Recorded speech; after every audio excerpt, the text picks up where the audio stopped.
done is better than perfect. I almost didn't make this video. This here is a confession about me, the lazy procrastinator. I didn't lose my way overnight. There wasn't a single moment I can point to and say, that's where it happened. No collapse, no sharp turns. Just a slow, quiet shift that only makes sense looking back. At the time, life felt heavy, but reasonably so. Responsibilities were stacking up. Financial pressure was always somewhere in the background. Anxiety started showing up more often, but never loudly enough to stop me. I kept functioning. I kept showing up. From the outside, everything looks fine. But I wasn't building anything, and that's what I didn't notice for a long time. The most dangerous part was not the struggle itself. Struggle is normal. It was how easily I accepted that struggle as the baseline. I stopped questioning it. I told myself this was just how things were now, that this was adulthood, or that momentum would return later when things settled down.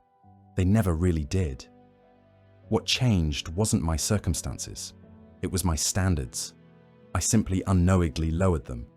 I tolerated inconsistency. I made peace with unfinished things.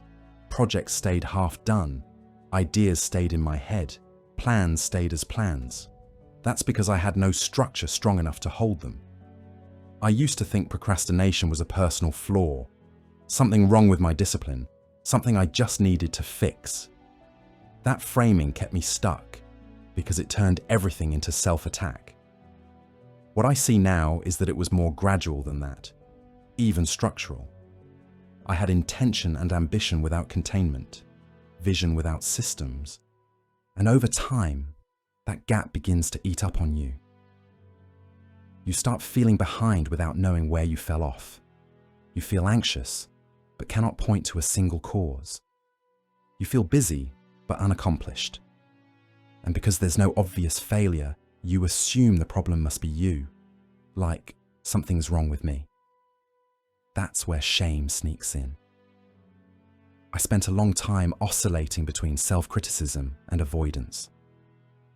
I'd promised myself I'd get serious soon, waiting for the right headspace, the right energy, or even the right moment.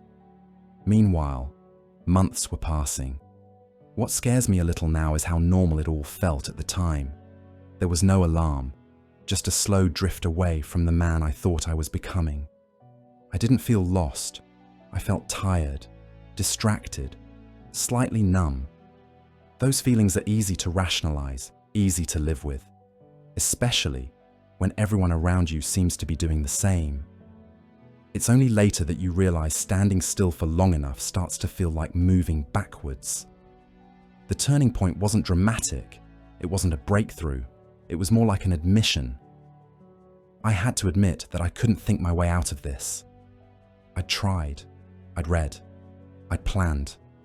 I understood what I should be doing. What I lacked wasn't knowledge. It was structure and follow-through. That's when I started building again. Not all at once, not confidently, just deliberately. Excellence Catalyst started as a personal attempt to rebuild some order, a place to put the things I was learning, tools I was testing, frameworks that helped me stay consistent when motivation disappeared, which it often did. It wasn't about becoming impressive. It was about becoming reliable to myself again, showing up, finishing things, creating something that existed outside my head. And even now, I don't say that from a place of mastery. I'm still in it. Still catching myself wanting to slip back into comfort. Still tempted to delay when things feel uncertain. That's why I'm committing to this publicly. The first start is a 90 days challenge. I'm showing up once a week, one video at a time, using simple, practical tools from the self-mastery workbooks I've been building. Not to present myself as an example, but to stay accountable to the process. My goal isn't perfection, it's continuity, to create, to improve. to keep building even when the excitement wears off. If you're listening to this and feel me, or feel scattered, or quietly disappointed with how much time has passed, I don't think that makes us broken.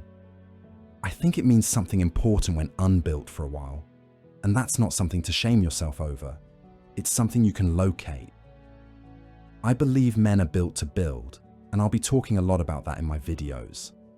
Once you see the slow patterns, where you started letting things slide, where structure disappeared, where you stopped asking anything real of yourself, blame loosens its grip.